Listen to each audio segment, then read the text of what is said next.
तत्सत। अध्यात्म रामायण बालकांड चतुर्थ सर्ग। विश्वामित्र जी का आगमन, राम और लक्ष्मण जी का उनके साथ में जाना और ताड़का का वध करना। श्री महादेव जी बोले, एक बार अग्नि के समान तेजस्वी महर्षि विश्वामित्र परमात्मा को अपनी ही माया से राम रूप में प्रकट हुए जान उनके दर्शन करने के लिए अयोध्यापुरी में आए।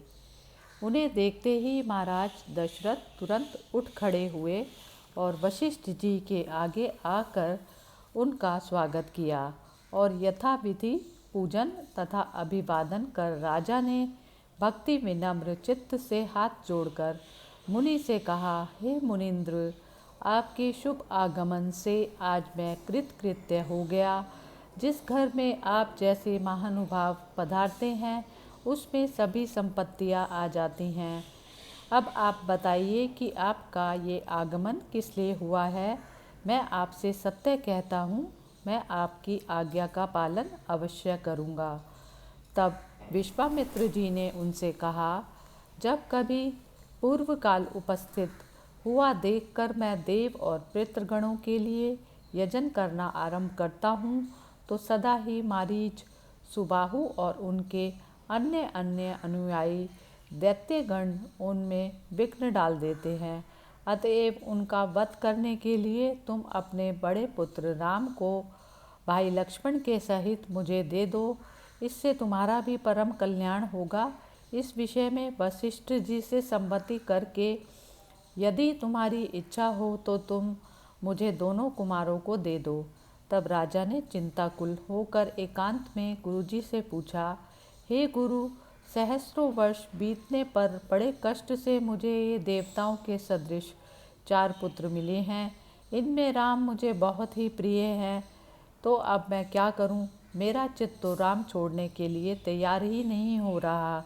यदि राम यहाँ से चले जाएंगे तो मैं किसी भी प्रकार जी नहीं सकूँगा, परंतु यदि मैं सूखा जवाब दे दूँ तो यह निश्चय है कि मुनि मुझे श्राप दे दें। अब यह बताइए कि मेरा हित किस प्रकार हो, मैं असत्य भाषण से भी कैसे बचूं? तब वशिष्ठ जी ने उन्हें बताया, हे राजन, देवताओं से भी गुप्त रखने योग्य बात सुनो, इसे किसी प्रकार प्रकट न होने देना।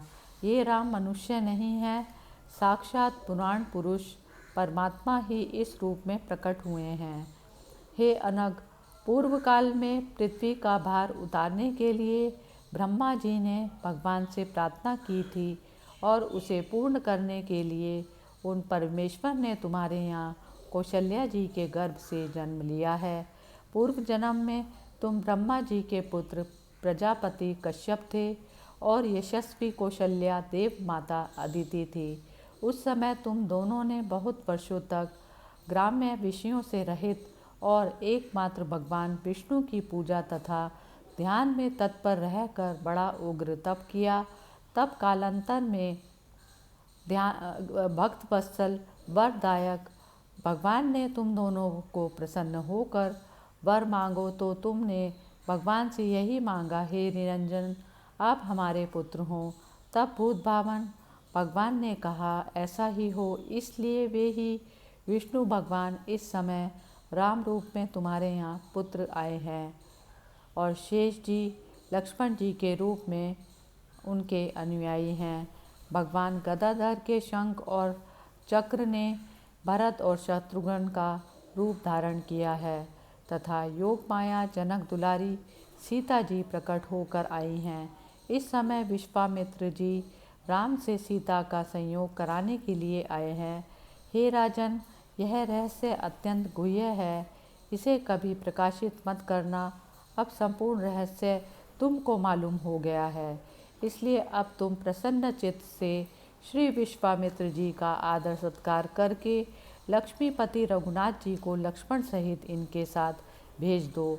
वशिष्ठ जी के इस प्रकार कहने पर राजा दशरथ ने उस समय अपने को कृतकृत्य माना और प्रसन्न चित्त से आदरपूर्वक हे राम, हे लक्ष्मण ऐसा कहकर पुकारा और उन दोनों भाइयों के आने पर उन्हें हृदय से लगाकर और सिर सूंघकर श्री विश्वामित्र जी को सौंप दिया। तब अति प्रतापी भगवान विश्वामित्र जी ने उन्हें अत्यंत प्रसन्नतापूर्वक आशीर्वाद देकर सम्मानित किया और फिर धनुष, तरकश, बाण एवं खड्ग आदि से सुसज्जित होकर अपने पास आए हुए राम और लक्ष्मण के साथ लेकर वह वहाँ से चल पड़े। थोड़ी दूर विश्वामित्र ने भक्तिपूर्वक राम को बुलाया और उन्हें देव निर्मित बला और अति बला नाम की ऐसी दो विद्याएं दी, जिनके ग्रहण करने से ही क्षुधा और दुर्बलता आदि बाधा नहीं होती। तदंतर गंगा जी को पार करके वह ताड़का वन में आए। अब विश्वामित्र जी ने सत्य पराक्रमी राम से कहा, यहाँ एक ताड़का नाम की इच्छा अनुसार रूप धारण करने वाली राक्षसी रहती है, जो इस प्रदेश के समस्त निवासियों को अत्यंत कष्ट पहुँचाती है।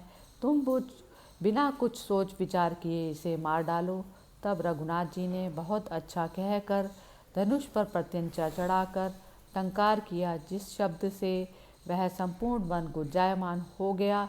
उस शब्द को सुनकर घोर रूपिणी ताड़का उसे सहन न कर सकने के कारण क्रोध से पागल होकर मेघ के समान राम की ओर दौड़ी।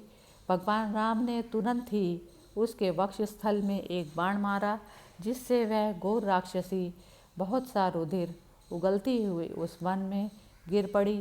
फिर शापवश पिशाचता को प्राप्त हुई। वह ताड़का श्री रामचंद्र जी की कृपा से शाप मुक्त होकर एक सर्व अलंकार विभूषिता परम सुंदरी यक्षिणी हो गई तथा चंद्र जी की परिक्रमा करके उन्हें प्रणाम कर उनकी आज्ञा से स्वर्गलोक को चली गई।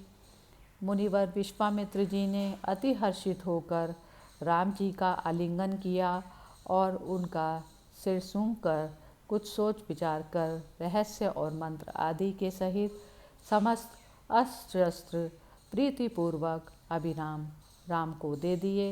इति श्री मद अध्यात्म रामायणे उमा महेश्वर संवादे बालकांडे चतुर्थ सर्गः समाप्त। हरि ओम तत्सत्।